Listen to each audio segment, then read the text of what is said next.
You're listening to Sox in the Basement, a production of the Broadcast Basement Limited, where every show is 30 minutes of good and comes from a basement bar on the south side of Chicago. Pull up a stool, pour a cold one, and join us right now for Sox in the Basement. Heard everywhere podcasts can be found, and always at soxinthebasement.com. We're in the home stretch, my friend. We enter the last month of the baseball season. For the first time in a while, the season actually ends before October 1st. Remember, we had like a little stretch in there where they go almost a week into October. Mercifully, we don't have to deal with that this year, which is a good thing. Oh yeah. I'm happy to see it come to a close. You know, a little bit of sadness in that, you know, there is no more baseball. But in this situation, I think it's just kind of like relief. It's relief. It's like watching your dog who can no longer walk on its own and like pees every time it tries to stand up, finally just go to sleep forever.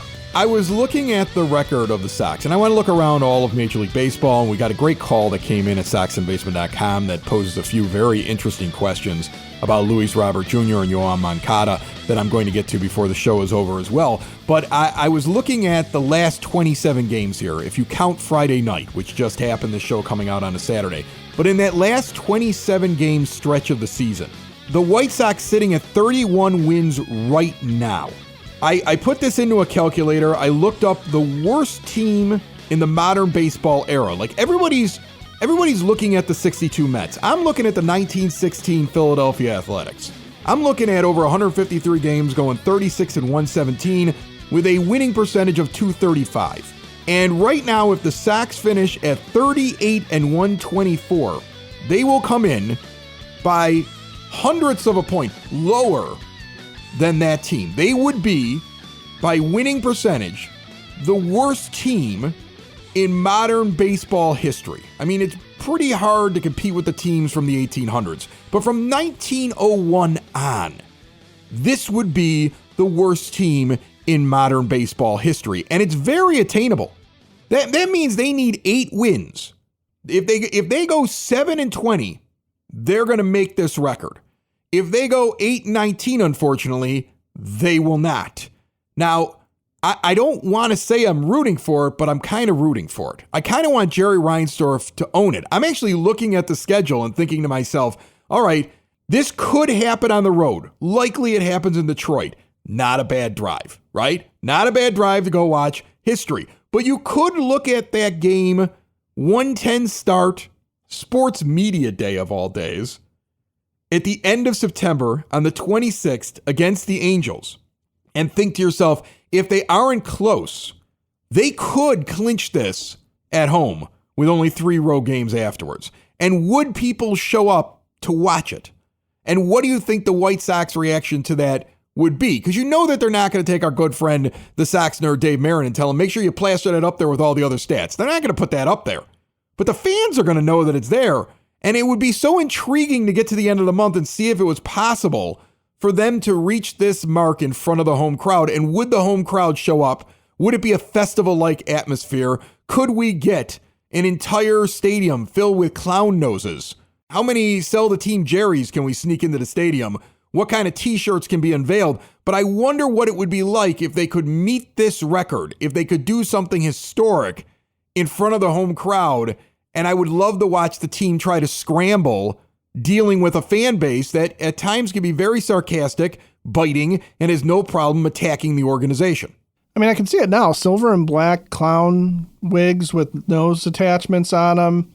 I mean, it'd be like clown, creepy blackout game kind of vibe if everybody showed up and did it. I mean, honestly. A creepy clown blackout game. That would be amazing. It'd be fantastic. I mean, it'd be memorable as hell. Look, at some point on some level, when you have this opportunity to do something big, okay, and whether that's be the best or be the worst, the one thing you don't want to do is come in second. You just don't. You don't want to strive for something and almost have to actively work for something like this, only to come up short. And the baseball gods want it. You saw that. You saw Andrew Vaughn basically walk it off the other night against Texas. And the guy goes, he doesn't just jump up next to the wall. He puts his whole arm and shoulder over. It was Eloy Jimenez-esque, right? Without hurting himself. Like, he goes right over that wall and pulls that ball back. I mean, like, the baseball gods seem to want to hang this on Jerry Reinsdorf for all of his posturing.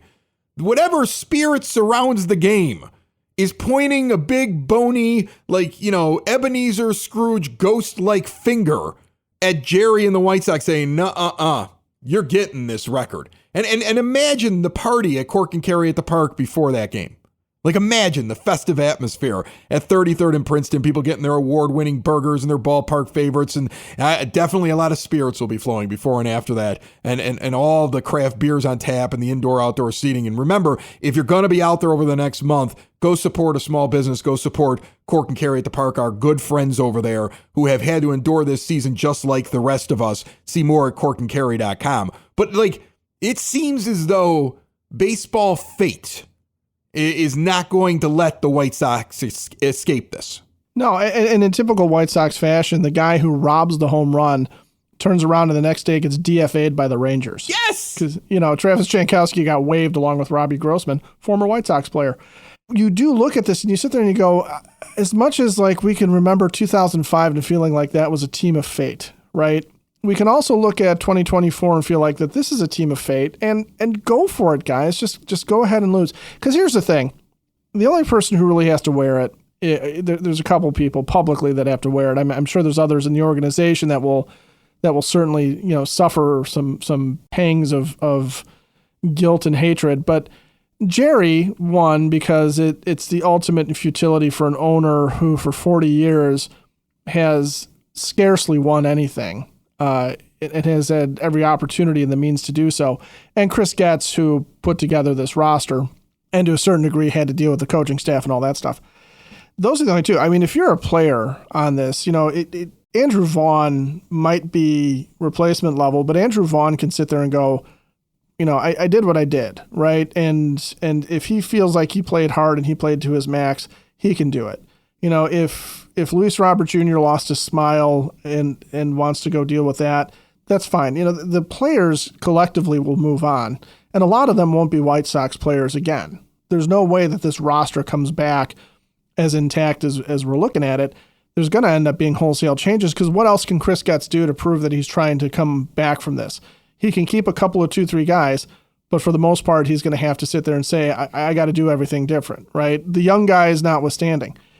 We're not the ones that need to be embarrassed because... No, I'm not embarrassed. I'm not embarrassed at all. Why would I be embarrassed? I mean, there's a little bit of me that goes, why did you make me a White Sox fan, Dad? I mean, that kind of hurts from time to time. I go, man, if only I had been born in, the Bronx, there would have been a lot more winning in my life. I mean, if I could be the old guy that lived next to me, I had this guy who lived next to me, crazy old man. He's since passed on. But when I first bought this house, he was like 92 years old and he'd be up on his roof replacing shingles because if he didn't stop moving, as he told me, he'd drop dead. And he would sit in the backyard every day, listen to the radio in his Yankees hat. And one day I walk over to him and I go, John, are you from New York originally? Because I just kind of figured he was because he was such a big Yankee fan. And he's like, nah, my dad told me he didn't want me to root for the White Sox because of how bad they are. Well, see, and I wasn't allowed to root for the Cubs, and my dad told me I couldn't root for the White Sox because it would bring me too much pain. That's going back, like, if he's 92 telling you this, and his dad told him that's like going back to Charlie Comiskey. Oh, yeah. There's a lot more pain than Jerry Reinsdorf. It's just the problem with Reinsdorf, and the thing that bothers me the most about him is, he's got an awful lot of money. He's worth billions upon billions upon billions of dollars. When Forbes puts out a list, it's not like the man is poor, and he's in a major market and could have done so much with this team over the last 40 years to make them a money-making machine that also won. And, won some more divisions, challenged for more World Series, did more. If he had won a lot, if he had made this into a good franchise over 40 years, it's not like he had 5. It's not like he walked in and didn't have the ability to do it. He walked in with the ability to do something and just fell flat on his face doing it over 40 years. He wouldn't be having such a hard time saying, I want to change the ballpark. He wouldn't be having such a hard time with things that he wants to do in the neighborhood. It's because of the way that he's acted over 40 years. He really fell on his face. And, that's what makes him different from all the other previous owners. Some of the other previous White Sox owners were just poor, right? Veeck didn't have a lot of money. No, Bill Veeck just didn't have the funds. Right. He had the team. He lost the team. He got the team back again. Like he was just a fan who was trying to do it. He'd be like if I tried to buy the team, right? With just a little bit of guile and can do. Jerry Reinsdorf had lots of money. He has lots of investors. He's got a full board full of them. And there was plenty of opportunity in a major market to do better than what he did.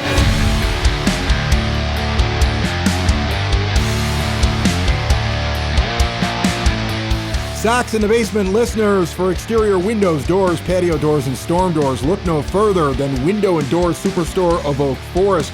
Where there are no high-pressure sales, they're not coming to you. They're not disturbing your inner sanctum. Instead, you go and see them. You're not looking at pictures in a book. You're not looking at an example window. You're in their showroom. You're seeing everything right there in living color. You can touch it. You can feel it. Well, don't taste it. That's weird. Owner in showroom and on site. All Window and Door Superstore installers, they don't farm out the work. They've been doing it that way for over 40 years in Oak Forest since 1985. All major brands, custom made, no stock items for a perfect fit. Get into Window and Door Superstore of Oak Forest today. Half block east of 159th and Ridgeland at 6280 159th Street. See more at windowdooroakforest.com. You have more thoughts on Jerry, don't you? He had an opportunity in the last 40 years to turn the baseball operations into, the best scouting departments, just, the smartest GMs, the smartest baseball minds around, and to make it so that the White Sox consistently got young players that came up and actually made an impact instead of, we've got a litany of guys that have come through this ballpark and come through our fandom that were hyped up and never did a dang thing. Heck, the general manager of the World Series winning team was one of those guys. Kenny Williams was a hyped up prospect and he was supposed to be something great, and his playing career was just not good. And Chris Getz is even kind of the same way. When he came up, it was like, hey, this guy's going to be really good. He's a gamer. We had Hawk giving all sorts of Hawkisms about Chris Getz, and his playing career kind of petered out. So it's just one of those things where, again, as a fandom, and we've probably beat this horse to the point where not only is it dead, but its fossilized remains are starting to break the stick we're using. The fact is that there's been ample opportunity to turn this franchise into a consistent winner and to really make sure that the fan base has something to cling to.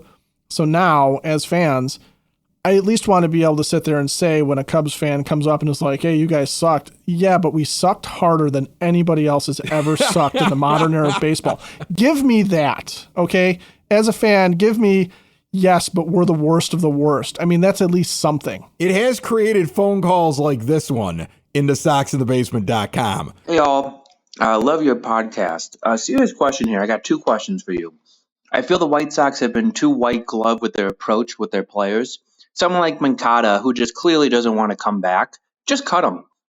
That's the only thing you have left to threaten him with. He's already going to get your money, but maybe that's a shot to his ego, and it's essentially a warning to other teams to say, hey, this guy is such a bad element in the clubhouse that we just don't want anything to do with him anymore.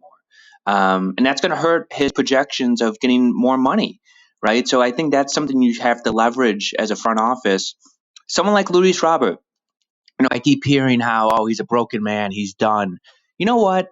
You're getting paid millions of dollars to play the game of baseball. If you're so broken, go down to AAA. You know what? Go down to AAA if you feel like you're so broken. I'm sorry, but that's inexcusable to just say, I just don't feel like playing anymore. Go down to AAA then. Go play down there.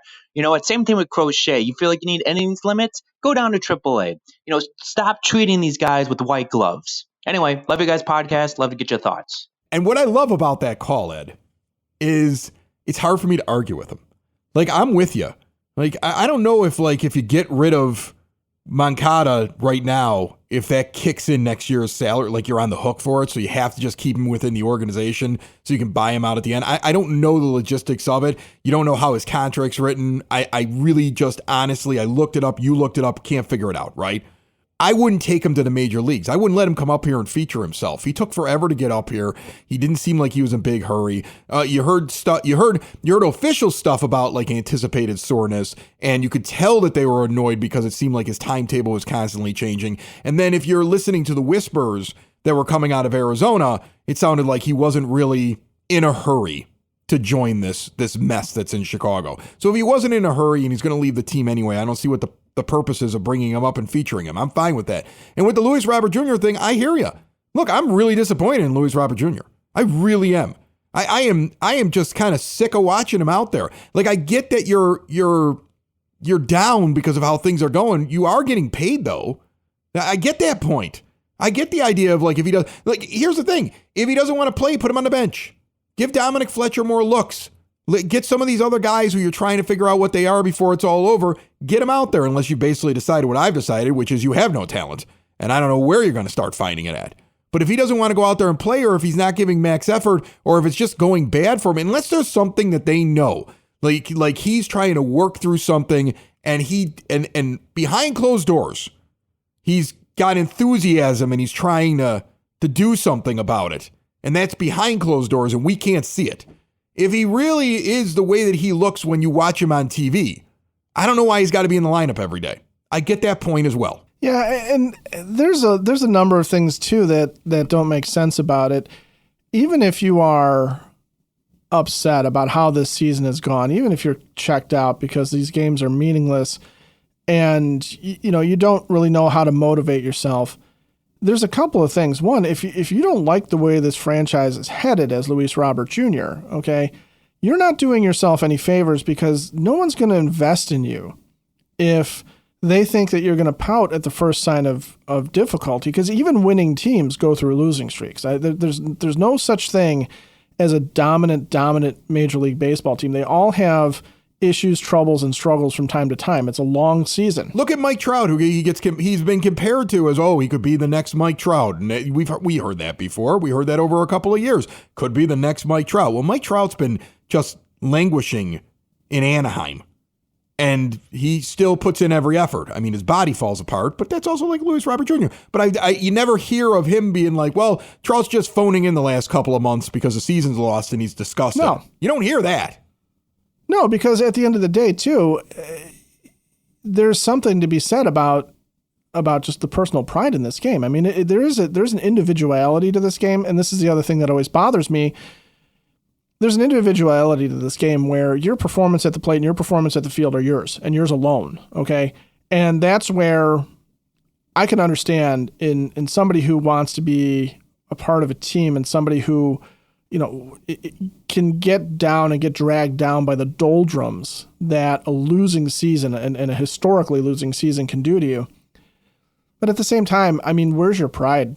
Where's the pride in Luis Robert Jr.? Where you're supposed to be a superstar, and you're not hitting like one. You're not playing like one. I'm again, if there's an injury issue, sure, but 221 average with a 681 OPS. Over 77 games, and granted, again, another injury-plagued season. It just makes you wonder what it is that he wants to do as a baseball player, and that's the problem I start to have with it. Is when we look at some of these guys who are these anointed superstars, and they had the talent, and I will include Yoan Moncada in there because we saw flashes of that man's talent. The question has become, what is it about the White Sox organization and handing out these extensions, these team-friendly extensions, handing out, these things that are supposed to save Jerry money in arbitration and give these guys some guarantees, okay? Is there something that's going on behind the scenes or has gone on behind the scenes that makes them think that they don't have to work anymore, or makes them think that, there is nothing for them to play for unless the team is winning? Because if that's the culture of the organization, that's a huge problem too, because there's no way you turn that around. Right, and you accomplished nothing this season. And we had Merkin on, Scott Merkin, who covers the team for MLB.com, and he was like, well, the locker room's really good. Like he was telling you, that is something that's really different this year. And you go, wow, like how bad was it last year that the locker room's really good right now? But does that really matter when I'm sitting here looking at a schedule saying to myself, okay, let's see. Let's say they lose 2 out of 3 of the Mets. They're going to get swept by the Orioles. They go to Boston. Maybe they lose 2 out of 3 there. They get swept by the Guardians. They're going to get at least 1 win against the Athletics, or up to 4 wins. They probably get 1 against the Angels. That's 5. They get swept by the Padres in San Diego. Now you got the series against the Angels and the series against the Tigers. You've only got 5 wins. And what did I say? They need to get 8.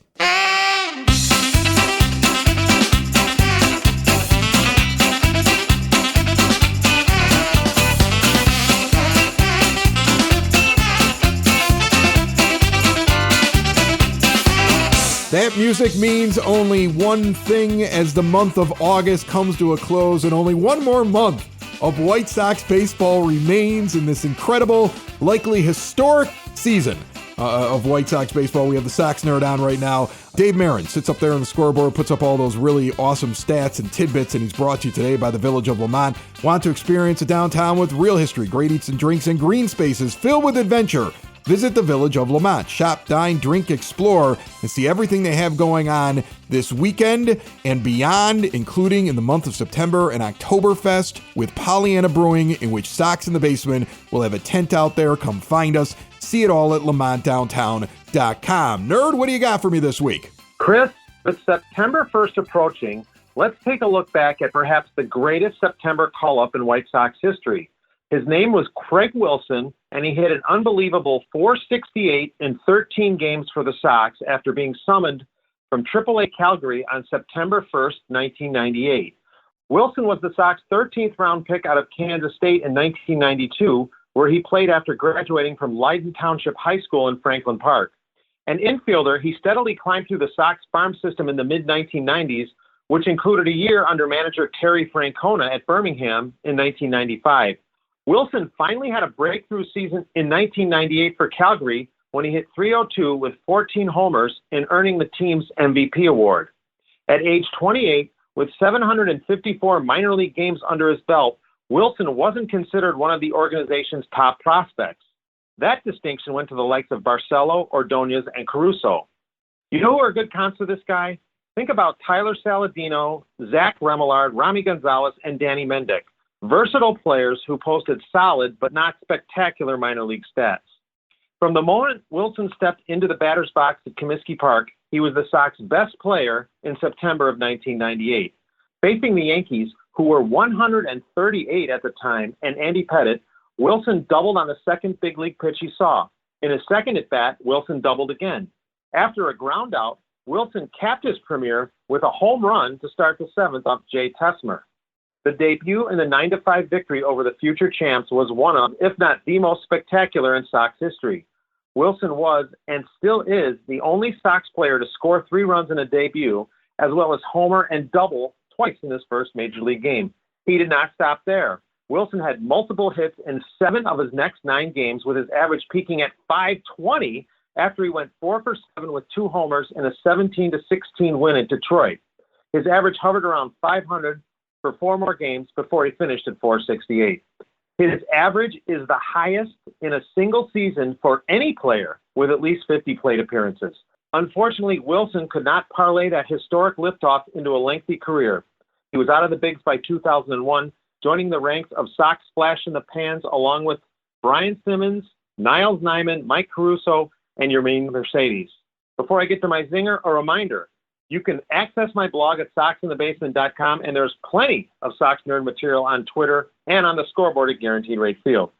My zinger, let it be known, Chris, that Corey Lee is the most prolific rookie home run hitting catcher in the history of the Chicago White Sox. Lee's 10 home runs are the most by a first-year Sox player who has appeared in at least 75% of his games at catcher. That's it, Chris.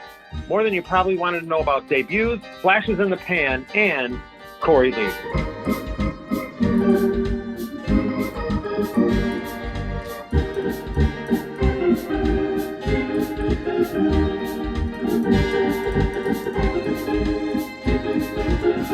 Trust me, it hurts me right now sitting in the bar, and my view from the end of this bar is at a Luis Robert Jr. painting that was gifted to us by Tom Paints on X or Twitter or whatever you call it, who sent it to me a couple of years ago. And it hangs here in the bar. I mean, I got my Luis Robert Jr. jersey I think that Luis Robert Jr.'s got a ridiculous amount of talent. But I do get what the caller said there. I do understand it, and I do feel it a little bit. You know, like if you're really that down, go sit down then. Go sit down over there and stay out of the way, because there's got to be some other kid on this team who's hungry. And you're not helping the kids that are hungry if you're showing them that he doesn't have to have any hunger whatsoever in the last month. You know, I mean, everything aside, Pedro's gone. Grady's in there. He's got the $1 million smile. He's Mr. Cool. All the kids love him. He's like a substitute teacher. He didn't make a difference. I know that last show somebody made the comment about how I never say I'm wrong. Well, I was wrong about the fact that it was going to make a difference changing the manager. Maybe the message got changed, but I really thought we would see improvement from a guy like Robert Jr. The problem is the roster's flawed, and it's a disaster, and it's going to take a long time for us to get to where these teams are right now that are fighting to get into the postseason. And something that I noticed I wanted to bring up before we got done today, remember all the talk, and the White Sox put this out there. Their propaganda machine kept throwing it out there. Well, we do play in the AL Central, so we don't have to be that good to win the AL Central. Right now, if you look at the American League standings, the AL Central is sending 3 teams to the postseason. In the top 5 winning percentages are the Yankees, the Orioles, the Guardians, the Royals, and the Twins. The AL West leading Astros are behind all 5 of those teams. So, you know, all that thought of, well, you know, I mean, it's the Central. It's real easy to win the Central. Central's playing well. Now, then again, the Central gets to boost their stats against the White Sox. Never forget that. Like, you need a team like the White Sox where you can just pencil in W's to get you to that status, right? Like, I don't know. These teams may get to the postseason and just get waxed because they don't get to get as many games as they do against the White Sox in the regular season. So that could be a little false. But it is interesting to see the teams that are in this race. And God forbid that the Royals find a way to make it into the postseason after losing 100 games. Let alone what if they end up winning the division? Because they're only a game and a half back right now as we're talking. You're going to listen to the White Sox propaganda machine try to tell you it can be done. They're going to be referencing, remember when the Red Sox broke the streak in 2004 and then the White Sox broke it in 2005? Look what the Royals did in 2024. You never know. You never know with this young group of go-getters. The problem is they have Bobby Witt Jr. We don't have anything like that. And I can start listing all the guys on their roster, the young talent, the Vinny Pasquantino, and all these guys they have on their team. They had a young core, and that's why they were able to rebound. It is nothing. The Sox are not going to be able to do that. No, they're not going to be able to turn it around quite that quickly because, like you said, you don't have a Bobby Witt Jr. with a OPS over 1,000, or even a veteran like Sal Perez, whose OPS for the year is 823. You have a lot of Vinny Pasquantino, who is hitting 262 with a 761 OPS. And probably out for the whole remainder of the season. Out 6 to 8 weeks hurting his thumb. Poor guy. That's a gut punch. If I hadn't met so many Kansas City Royals fans who can't tell me 5 guys on their roster, I'd feel bad for them. But they're one of the worst fan bases I've ever met, so I don't really feel that bad. I feel bad for Vinny, not their fans. No, you can feel bad for Vinny, but yeah, like you said, not necessarily the fans. But the other problem is that they've got pitchers, okay, with better stats than the White Sox, and I'm not gonna sit here and go through everything that the Royals do. But here's the most damning thing about sitting there saying, well, it's just the AL Central. Of all of the divisions, and there are 6 of them, the AL Central is the only one currently sporting 4 teams with a winning record. At most, any other division has 3. The AL East is kind of close because Tampa Bay is hovering just under 500. There's 66 and 67 as I'm looking at the standings right now. So there's a lot of upward mobility. Even the lowly Tigers, who aren't a very good team, are still managing to eke out a 500 season, or right now are over 500. And you're not able to do that. And you're right. I mean, granted, nobody else has anything close to the White Sox in terms of a punching bag that they can feast upon. But it's still, you cannot just sit there and say, well, we can take our division anytime we want. Unless you are willing to spend like the Yankees and Dodgers. Unless you are willing to be at the top of the payroll and flirt with the luxury tax and do all of that stuff. Because you can outspend Cleveland, Kansas City, Minnesota, and Detroit. You can, if you want to. But don't tell me that your young team is going to be better than Detroit's youth, than Minnesota's youth, than the Royals' youth, or the Guardians' youth, because that's how every team in the AL Central builds. They build from the minor leagues up, and they're doing a hell of a lot better job of it than the White Sox are, because they're consistently doing it with maybe a couple of down years here and there. And the White Sox have been trying to do it now for almost a decade and have yet to put together anything sustained.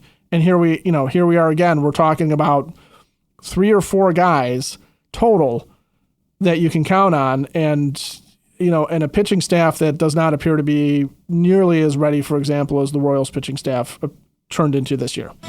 38 and 124 gets you the worst record, worst winning percentage in the modern baseball era from 1901 on. Has anybody checked on Hawk Harrelson, who used to tell me all the time in a broadcast, you're going to win 60, you're going to lose 60, and then it's what you do with those other 42? Because that's not happening, Hawk. Like, not even close. I feel so bad. Like, that blows his whole baseball philosophy right out of the water, the poor guy. Sox in the basement. Sox in the basement.